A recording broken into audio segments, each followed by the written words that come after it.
Okay. Good morning class. So last lecture में मैंने सिर्फ एक डेमो लेक्चर दिया था। आपके मार्च के जो है हिस्ट्री के करंट अफेयर्स जो है मैंने डिस्कस करे थे। और सिंस बच्चों का रिस्पांस काफ़ी अच्छा आया हुआ है, तो मैं आपके आगे जो है पिछले कुछ महीने के कुछ मंथ्स के करंट अफेयर्स डिस्कस कर रही हूँ, सिर्फ एक टॉपिक के। अगर आपको ये चीज़ें अच्छी लग रही हैं या ये चीज़ें आपको यूजफुल लग रही हैं, तो प्लीज़ आप हमें कमेंट सेक्शन में बताएं। हम आपके बाकी सब्जेक्ट्स के भी कुछ करंट अफेयर्स जो हैं साइड बाय साइड डिस्कस करेंगे। तो इस लेक्चर में मैं आपके हिस्ट्री के करंट अफेयर्स पिछले कुछ 6-8 महीने के डिस्कस करूंगी, ताकि तुम्हारे एग्जाम पॉइंट ऑफ व्यू के लिए तुम्हारा जो हिस्ट्री का कंपोनेंट है उसमें से कोई भी चीज़ ना छूटे।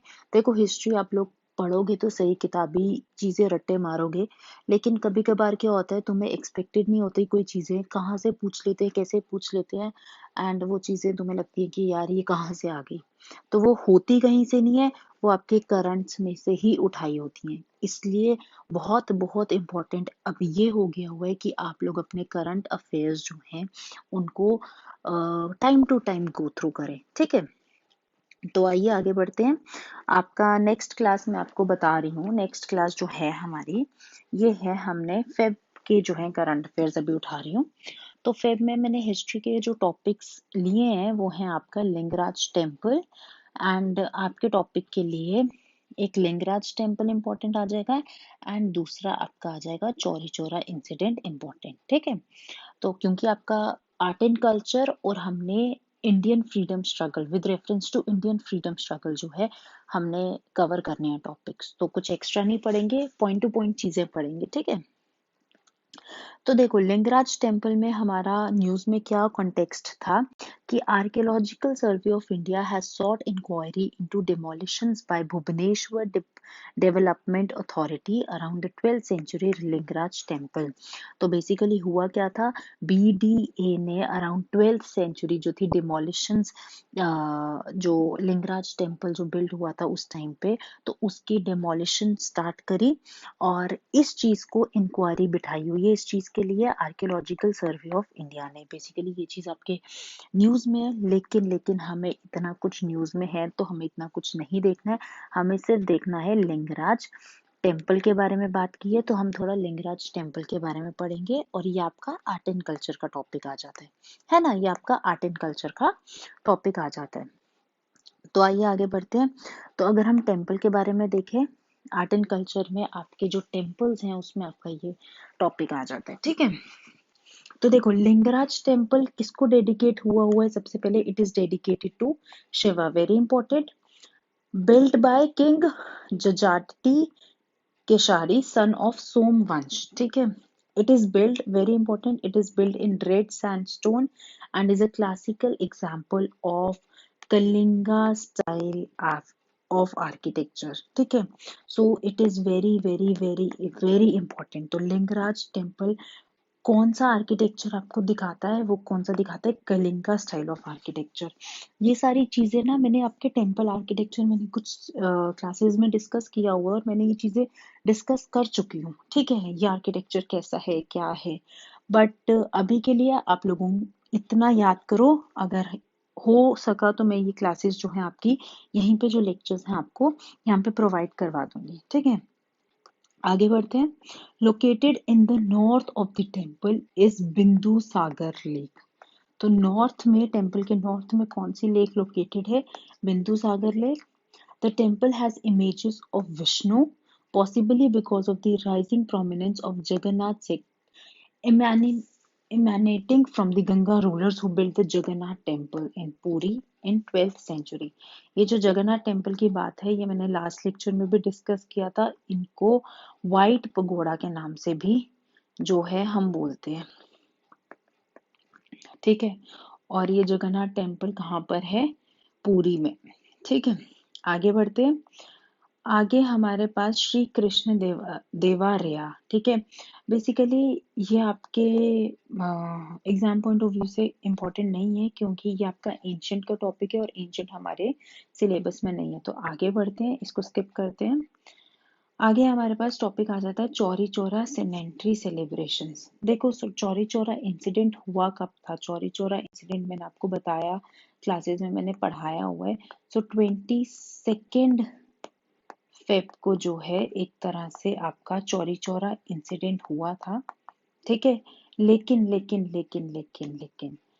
फेब फोर्थ फेब फोर्थ में से जो है ये स्टार्ट हो गया था बेसिकली, ठीक है। So Feb fourth 2021 marks the 100 years of Chauri Chaura incident. So 1921 में जो है चौरी चौरा इंसिडेंट हमें देखने को मिला था, and that had led to Mahatma Gandhi calling of the non cooperation movement. ये अगर आपने हिस्ट्री में पढ़ा होगा तो आपको देखने को ये चीजें मिली होंगी। So basically Chauri Chaura incident था क्या? ये जो इंसिडेंट है ये अक्कर कहाँ हुआ था? चौरी चौरा में हुआ था, गोरखपुर डिस्ट्रिक्ट में हुआ था, ठीक है। और इस इंसिडेंट में हुआ क्या था? लार्ज ग्रुप ऑफ प्रोटेस्टर्स जो थे वो पार्टिसिपेट करे थे नॉन कोऑपरेशन मूवमेंट में। इन्होंने क्लैश किया पुलिस के साथ और इन्होंने वहां पे आग लगा दी पुलिस स्टेशन में। ऑलमोस्ट कम से कम भी यहाँ पे 22 पुलिसमैन जो थे दे वर किल्ड, ठीक है। और इसी के रिस्पॉन्स में महात्मा गांधी जी ने क्या किया था? Strictly halted the non cooperation movement, ठीक है। इन्होंने जो नॉन कोऑपरेशन मूवमेंट थी उस पर रोक लगाई थी, एंड एक ये बहुत बड़ा जो था इंसिडेंट माना जाता है आपकी इंडियन फ्रीडम स्ट्रगल में, ठीक है। नेक्स्ट आ जाते हैं जैन के कुछ करंट अफेयर्स पे। तो जैन में हमारे पास जो टॉपिक है वो है foundation stone laid for new Anubhav Mandap, ठीक है। ये भी आपका आर्ट एंड कल्चर का टॉपिक हो जाता है। Mughal history white washed in text stage to educationist, ये आपको नहीं पढ़ना है क्योंकि आपका मुगल एरा में टॉपिक चल जाता है, हमें नहीं पढ़ना। जलीकट्टू इन तमिलनाडु अगेन आपका आर्ट एंड कल्चर का टॉपिक हो जाता है, and 4 indigenous martial art form included, ये भी आपका आर्ट एंड कल्चर का टॉपिक हो जाता है। तो हम ये चीजें जो है डिस्कस करेंगे। देन कुछ बातें हम सुभाष चंद्र बोस जी की डिस्कस करेंगे, ठीक है। उसके बाद हम परवर्ती दिवस जो है वो देखेंगे क्योंकि आपके फ्रीडम स्ट्रगल में इम्पोर्टेंट टॉपिक रहता है, ठीक है। तो ये सारी चीजें जो है हम आगे आपकी डिस्कस करेंगे अभी की इस क्लास में। चलो आ जाओ पहले foundation stone laid for new Anubhav Mandap. अब ये क्या चीज है? कॉन्टेक्स्ट क्या है हमारे पास? कॉन्टेक्स्ट ये बोला जा रहा है कि जो हमारे कर्नाटका के जो सीएम हैं, क्या नाम है उनका? BS येडियुरप्पा। इन्होंने फाउंडेशन स्टोन रखा फॉर द न्यू अनुभव मंडप इन Basva Kalyan, the place where 12th century poet philosopher Basvana lived for the most of his life। तो हमें कुछ यहाँ पे अनुभव मंटप के बारे में पढ़ना है, ठीक है। सो बेसिकली अनुभव मंटप है क्या? अनुभव मंटप एक तरह का पब्लिक इंस्टीट्यूशन है, ठीक है। या फिर हम इसको हॉल ऑफ स्पिरिचुअल एक्सपीरियंस भी बोलते हैं, जिन्होंने वेलकम किया था men and women from all socio economic backgrounds to discuss spiritual and mundane questions of life, ठीक है। एक तरह से स्पिरिचुअल क्वेश्चंस जो है लाइफ के डिस्कस करने के लिए एक पब्लिक इंस्टीट्यूशन इंट्रोड्यूस हुआ था। और ये किसने इंट्रोड्यूस किया था? ये आपका इंट्रोड्यूस किया था बसआवना ने, ठीक है। और इसमें एक और चीज क्या इंपॉर्टेंट आ जाती है? The building will adopt the Kalyana Chalukya style of architecture. So Chalukya style of architecture जो है ये बिल्डिंग अडॉप्ट करेगी। और यहाँ पे हम पढ़ रहे हैं चालुक्य स्टाइल ऑफ आर्किटेक्चर किसने अडॉप्ट करना है? आपका न्यू अनुभव मंडप ने, जिसको किसने बनाया था? बसावना ने बनाया था, ठीक है। और ऊपर हमने एक चीज पढ़ी थी और ऊपर आज जहाँ पे हमने कलिंगा स्टाइल ऑफ आर्किटेक्चर के बारे में पढ़ा। ये कौन सा टेम्पल था? ये था आपका लिंगराज टेम्पल। सो इसमें कोई कंफ्यूज नहीं होना। आगे बढ़ते हैं, ठीक है। अब बसावना के बारे में देख लेते हैं। तो बसावना 12th सेंचुरी के फिलोसोफर थे, स्टेट्समैन थे और Kannada poet and social reformer थे, ठीक है। कौन से टाइम पीरियड में? ड्यूरिंग द कालूचरी डायनेस्टी, ठीक है। Okay, not very important from the exam point of view, इसलिए ये चीजें मैं स्किप कर रही हूँ बसावना के बारे में। अगर कल को आप कोई सेंटर का एग्जाम दे रहे हो या फिर कुछ ऐसे दे रहे हो तो आप ये चीजें पढ़ लेना, वो ज्यादा बेटर रहेंगे। लेकिन अभी हम जेकेएसएसबी की टेस्ट सीरीज या फिर इनके लिए हम ये वीडियोस बना रहे हैं, तो बेटर रहेगा हम टू द पॉइंट चलें, ठीक है ना। चलो आ जाओ आगे। ओके, मुगल हिस्ट्री भी हमें नहीं पढ़नी है क्योंकि आपके सिलेबस में नहीं है, बट हम Jallikattu in Tamil Nadu pride and politics ये चीज हम पढ़ेंगे अच्छे से, क्योंकि ये आपका आर्ट एंड कल्चर का टॉपिक है। ठीक है, अब इसमें क्या बोला हुआ है, with assembly polls around the corner in Tamil Nadu the Pongal festival. So यहाँ पे दो चीजें तुम्हारी बन जाती हैं, तमिलनाडु में कौन सा फेस्टिवल होता है, Pongal festival, and Jallikattu the traditional. और जलीकट्टू क्या है, it is the traditional bull taming sport. ठीक है, very important from your exam point of view. जब हम आर्ट एंड कल्चर की बात करते हैं, have caught the attention of political parties. ठीक है, तो अब जलीकट्टू क्या है, तो Jallikattu is basically bull taming sport in popular Madurai. कहाँ कहाँ का है, मदुराई का है, तिरुचपली का है, थेनी का है, ठीक है, एंड डिंडीगुल डिस्ट्रिक्ट्स। तो यहाँ का बेसिकली एक पॉपुलर बुल टेमिंग स्पोर्ट है, बुल टेमिंग स्पोर्ट है ये। ठीक है, आगे बढ़ते हैं। कब सेलिब्रेट होता है, very important, it is celebrated in the second week of January during the Tamil harvest festival Pongal. ठीक है, अ ट्रेडिशन ओवर कितने साल पुराना है, it is over 2000 years old. Jallikattu क्या है, एक कॉम्पिटिटिव स्पोर्ट है। ठीक है, एक वायलेंट स्पोर्ट है in which contestants try to tame a bull for prize. तो ये चीज आपने देखी होंगी, जैसे जो बुल के साथ एक गेम खेली जाती है ना, बेसिकली जलीकट्टू वो ही है। और जो बुल ओनर होता है, अगर ये फेल हो जाते हैं, जो दूसरा इंसान उनके साथ लड़ रहा है, अगर वो फेल हो जाता है, तो बुल ओनर जो है वो प्राइज जीत जाता है। Now the question is, why is Jallikattu important in Tamil culture? So basically Jallikattu क्यों important है आपके तमिल कल्चर में? It is considered as a traditional way for the peasant community to preserve their pure breed native bulls. ठीक है, तो peasant community के माध्यम से, मतलब उनके तरफ से जो है, इसको एक ट्रेडिशनल वे माना जाता है, ताकि उनकी जो प्योर ब्रीड है नेटिव बुल्स की, उनको प्रिजर्व किया जाए। ठीक है, तो बेसिकली जल्लीकट्टू क्या है, Jallikattu is a way to protect these male animals which are otherwise used only for meat and if not for ploughing. तो बेसिकली एक तरह का एक फेस्टिवल है जिसको मनाया जाता है ताकि अपनी जो ब्रीड्स हैं, ठीक है, मेल बुल्स हैं, उनको प्रोटेक्ट किया जा सके। बेसिकली इस वजह से तमिलनाडु में ये मनाया जाता है। ठीक है, नाउ नेक्स्ट है, Jallikattu first came under legal scrutiny. कब आया था लीगल स्क्रूटिनी में, इन 2007 when animals welfare board of india and animals right group PETA moved petitions in the supreme court against jallikattu। तो पेटा ने और इन्होंने जो एनिमल वेलफेयर प्रोग्राम है, इन्होंने अगेंस्ट जलीकट्टू के लिए एक प्ली साइन करी थी सुप्रीम कोर्ट में, इसलिए ये लीगल स्क्रूटिनी के अंडर आया था। ठीक है, लेकिन जो तमिलनाडु गवर्नमेंट है, उन्होंने एक तरीका निकाला और एक लॉ पास किया, जो बाद में जो है इन 2009 में लॉ पास किया, and it was signed by the governor. ठीक है, और फिर 2011 में UPA regime at the center added bulls to the list of animals whose training and exhibition is prohibited। और फिर मई 2014 में सुप्रीम कोर्ट ने बैन किया bull taming sport, ruling on a petition that cited the 2011 notification. ठीक है, लेकिन क्या अब ये लीगल है या बैंड है, हमारे लिए जानना वो जरूरी है।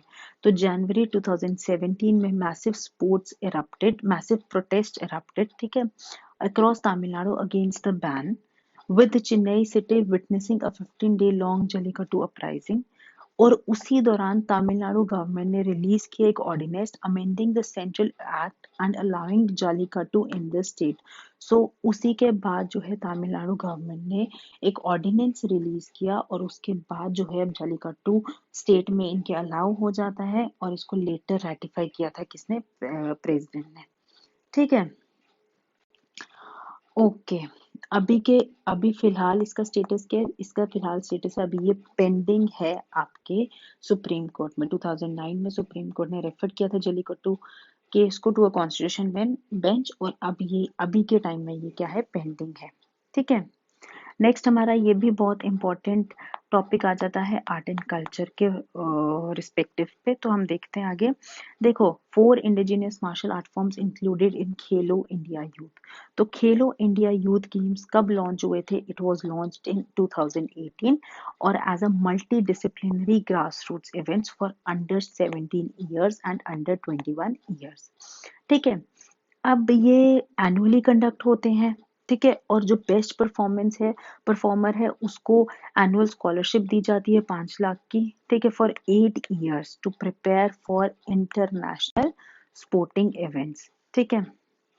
अभी एक रिसेंट मूव हुआ जिसमें जो स्पोर्ट्स मिनिस्ट्री थी, ठीक है, इन्होंने इंडक्ट किए 4 इंडिजिनियस मार्शल आर्ट फॉर्म्स। ये कौन कौन से इंडक्ट किए? तो ये देख लिए, ये है आपका Kalari payattu of Kerala, Mallakhamb of central India, Gatka of Punjab and Thangta of Manipur. ठीक है। अब हमारे लिए जानना ये इम्पोर्टेंट है कि सबसे पहले तो जो चीज हमने अभी यहाँ पे लिख ली है कि केरला में कौन सा है, केरला में है कलारी पायतू, सेंट्रल इंडिया में है ना, यहाँ पर है मल्लाखंब, गटका है पंजाब का, ठीक है, और मणिपुर का है थांगटा। ठीक है। तो ये जो गेम्स हैं ये हमारे लिए जानना जरूरी है, कौन से एरिया की कौन सी गेम्स है। ठीक है। अब हम देख लेते हैं मल्लाखंब क्या है। सो मल्लाखंब एक तरह का ट्रेडिशनल फॉर्म है जिम्नास्टिक्स का। ठीक है। Which is performed with a wooden pole and though Madhya Pradesh declared Mallakhamb the state sport only in 2013, it had been developed as a competitive sport since 1981 से जो है इसको competitive sports का दर्जा दिया गया है। और अब आपके लिए important हो जाता है सेंट्रल इंडिया में कहाँ पे, मध्य प्रदेश में, मल्लाखम्ब इन मध्य प्रदेश। ठीक है। So basically M for Mallakhamb, M for Madhya Pradesh, ज्यादा मुश्किल नहीं है। ठीक है। आगे देखते हैं गटका। गटका मैंने आपको क्या बताया, कहाँ का स्पोर्ट्स है, ये पंजाब का स्पोर्ट है। और ये कैसे खेला जाता है? It is a style of fighting with wooden sticks. So wooden sticks से जो है इसको खेला जाता है। कब का स्पोर्ट है ये? 15th सेंचुरी का स्पोर्ट्स है। ठीक है। आगे चलते हैं थांगटा। तो थांगटा आपके लिए इंपॉर्टेंट हो जाता है। थांगटा कहाँ का है? मैंने ऊपर लिखा है मणिपुरी आर्ट फॉर्म है। ये क्या कंबाइन करता है? Ritual demonstration and combat and involves a variety of dance forms and warrior drills. Next आ जाता है आपका कलारी पायातू। सो कलारी पायातू एक मार्शल आर्ट है which originated as a style of Kerala. कहाँ का है? केरला का है। कब ओरिजिनेट हुआ था? 3rd century BC to 2nd century AD। ठीक है। और ये जो वर्ड है Kalari, it first appeared in Sangam literature. ठीक है। And also it is considered to be one of the oldest fighting system in the existence. So ये भी important हो जाता है। सबसे oldest fighting system कौन सा है? ये है आपका कलारी पायातू। ठीक है। नेक्स्ट चलते हैं, हम थोड़ा सा सुभाष चंद्र बोस जी के बारे में कुछ थोड़ी बातें डिस्कस करेंगे। क्योंकि हम क्यों डिस्कस करेंगे ये मैं आपको अभी बता दूं। ये मैं जान के हिस्ट्री के करंट अफेयर्स उठा रही हूँ। और 23rd जनवरी को, if I am not wrong, 23rd जनवरी को सुभाष चंद्र बोस जी का बर्थडे होता है। इसीलिए जो है इनके ऊपर कुछ क्वेश्चंस हमें बन जाते हैं। ठीक है। और कॉन्टेक्स्ट बेसिकली है क्या? कॉन्टेक्स्ट ये नहीं है, कॉन्टेक्स्ट है कि सुभाष चंद्र बोस ने क्या किया था, अनफर्ल किया था try colour in port Blair on 30 दिसंबर 1943 में जो है इन्होंने इसका जो ट्राई कलर अपना जो भारत का जो झंडा है उसको एक तरह से अनफोल्ड किया था। कहाँ पर? पोर्ट ब्लेयर में। और कब किया था? 1943 में किया था। ठीक है। ओके। उसके बाद आपको ये भी पता है बोस के बारे में अगर हम और पढ़ेंगे तो आपको पता है इन्होंने आजाद हिंद फौज भी बनाई थी, है ना। तो आजाद हिंद गवर्नमेंट जो थी नेताजी सुभाष चंद्र बोस ने अनाउंस की थी establishment of provisional government of Azad Hind. कब किया था? इन ऑक्यूपाइड सिंगापुर इन 1943 में। इसको बोला क्या जाता था? Arzi Hukumat Azad Hind, and it was supported by axis power of imperial Japan, Nazi Germany, Italian social republic and their allies. ठीक है, तो ये सारा जो है सुभाष चंद्र बोस जी के बारे में थोड़ा सा, कुछ ज्यादा नहीं पढ़ना आपको, लेकिन क्या पढ़ना है, इनको ट्वाइस बारी जो है इलेक्ट किया गया था as a president of Indian National Congress, एक 1938 हरिपुर सेशन में और एक 1939 त्रिपुरी सेशन में। ठीक है, इन्होंने रिजाइन किया था कांग्रेस प्रेसिडेंटशिप से 1939 में और ऑर्गेनाइज किया था all India forward forward block. ठीक है, और कहाँ पर किया था? बंगाल में। ठीक है, ये ज्यादा कुछ इतना डिटेल में आपको इसका पढ़ने की जरूरत नहीं है। ठीक है, इसके बाद आगे चलते हैं। तो आगे हमारे पास आ जाता है पराक्रम दिवस।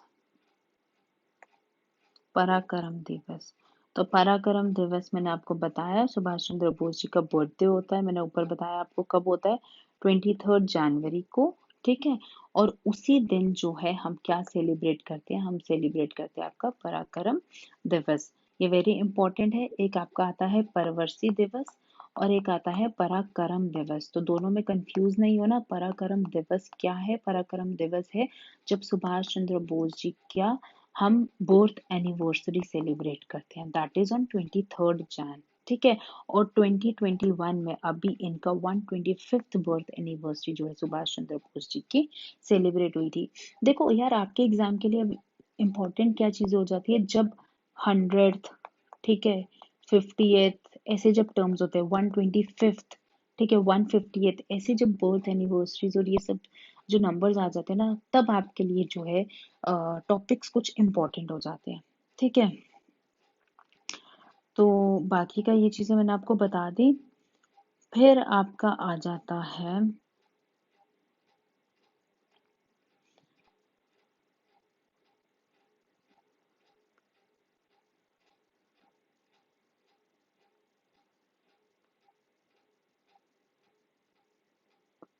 ये आपका पेजेंट्स का क्वेश्चन एक बन जाता है।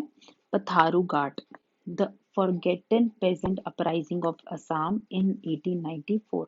कॉन्टेक्स्ट क्या है? पथारू घाट पेजेंट जो है uprising took place on January 28 1894 in Assam.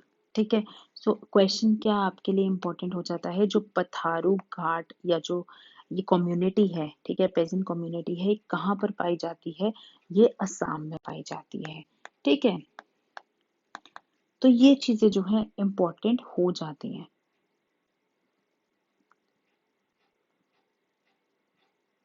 तो यहाँ पर जो है हम जान के मैंने जान तक के आपके सारे करंट अफेयर्स, हिस्ट्री के करंट अफेयर्स मैंने ऑलमोस्ट डिस्कस कर दी हैं आपको। और आपको लगता है कि ये चीजें यूजफुल हैं, इंफॉर्मेटिव हैं, तो please please let us know in the comment section. ठीक है, थैंक यू।